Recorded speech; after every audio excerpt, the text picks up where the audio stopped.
This is Margaret Ann Windsor, and I'm showing the Hustler magazine because I had written a book in 76 to April Fool Day of 80 about mind control murders and being done in patterns. This is a long time ago, so mind control has become very advanced now. The thing is that you can go to YouTube now. There wasn't YouTube then. I researched and was kind of led into, I assume, well, I know, by one of the agencies. Oh, I had a letter from the FBI about the book. I thought it was about the book and the doctors involved in the mind control. Like I had written in my book, MD: A License to Kill, about Dr. Larry McDonald at Piedmont Hospital, who was also a U.S. congressman. Let me say this later, and these are links throughout my whole life that put this together and prove it, and no media will touch it. The media in this country, people won't believe things or take notice unless they focus on it. You have to revamp the media and force them to tell the truth. You have to take out the old and put in the new. Somebody who's willing to tell the truth. The Rockefellers, Rothschilds control it, and they're the ones that helped kidnap me. I was kidnapped and brought here from Buckingham Palace in 41. And I only found out my real name in 83, after I had been out at Flint's.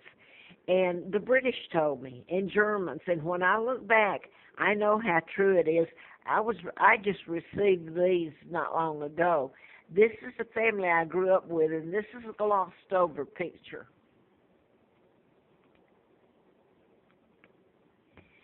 They gave me the name of a twin. I'm just showing he is Carl. They were both dead, and they were killed by their mother, Lina. The whole family covered it up. One of the Annie from Carlisle, Kentucky, last name was, she married Ezra Carter. She told me when I had a Flint car in this magazine as a form of protection so they couldn't hurt me anymore and try to kill me, I was up there because had the car and I could leave. And she told me that the family, the mother, swore them to secrecy about Lina killing the twins. She would have faced the gas chamber.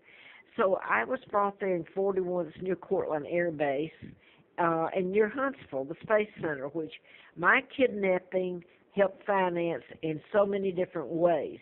And I'll go ahead and say this. Joe Kennedy was ambassador to Great Britain. During the time I was kidnapped, JFK flew in. They actually stayed at the embassy, spoke before the House of Commons. They have to take down my father, Edward VIII, and I've got his photographs and all of it on prior videos. My father was married to Claudia Ruth O'Keefe, American, Irish, and my aunt is artist Georgia O'Keefe.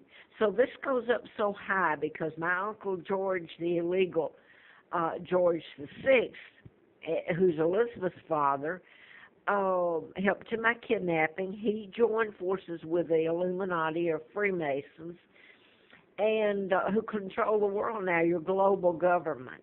It's after my kidnapping in 41, and I'm Victoria II. I am the legal heir. My father was never married to Wallace Simpson.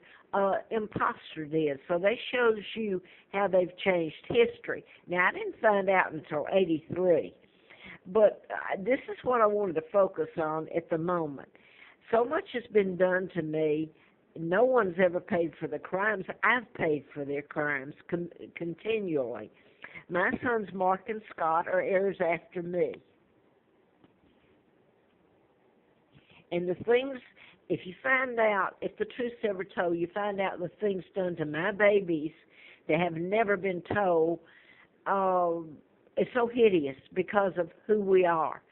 And I'm told if I should ever get to go home, it would rock the foundations of the world because of the crimes that have been committed, illegal treaties, and most of all the torture and illegal acts that have been done to me and my sons here, my loving father and mother who was defamed and their child me stolen, and they had to have known about me being tortured.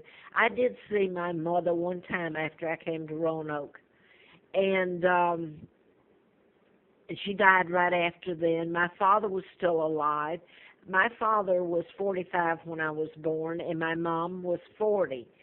And so they've changed history, and they changed it so that the United Nations, some of these are hostage countries, because when the treaties were made by my uncle, which is illegal, to put the United States military all over British soil, it made the other countries like that are my relatives, Sweden, Denmark, Norway, etc., it made them hostage also, their countries. They were controlled then by the United States, and they controlled everything British, including me, and they installed their own monarch and kidnapped me. Now, I want to get back to this because I've used social media. I can't get the law to work for me. So I've put it on social media, Facebook, etc., and it's been hacked. But Larry Flint, I wrote about mind control before I ever knew about being kidnapped. That was in '83 after I'd been flown out in a political campaign to replace Larry McDonald, congressman. Larry Flint here says that I knew who was responsible for a shooting in Lawrenceville, Georgia, and he mentions Larry McDonald, Thomas Murphy, etc., but it's also agencies that's involved. So he says they made a pauper out of him. And the first thing he said when I met him, I'd never met him, it was done in patterns, the murders that I tell about that use mind control to modify your behavior, to program you to shoot or kill or whatever. They can do anything they want to. But anyway, I never met Mr. Flint. The first thing he said to me when he flew me out there twice, October of '83 in this campaign, first thing he said to me was, "You don't have to tell me anything about yourself. I know everything there is to know. I know they were going to send you back a vegetable."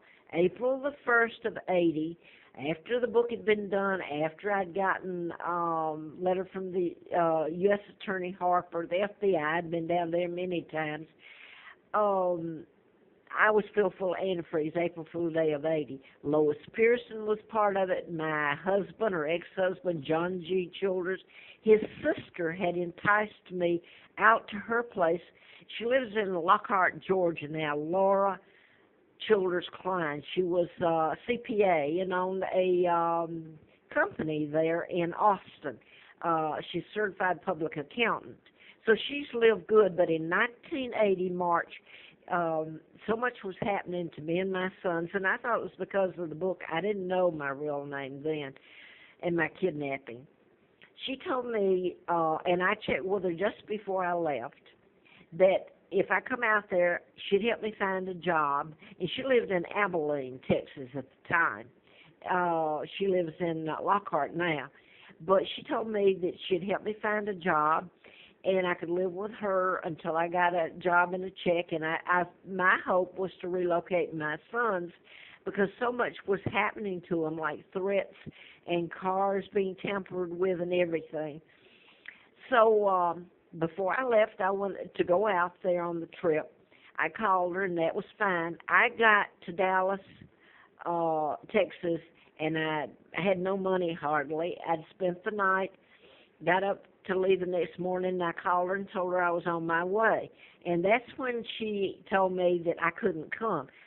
24 hours prior, it was fine to come. Now she's telling me I can go back. Well, I had my car tampered with.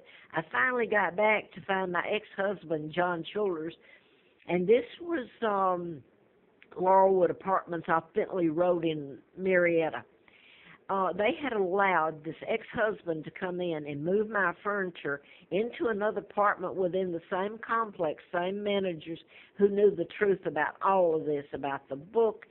It was in my name, my deposit, but they had let him sign a new lease, and I had nothing when I got back. I was filled full of antifreeze, and my ex-husband, I found out later,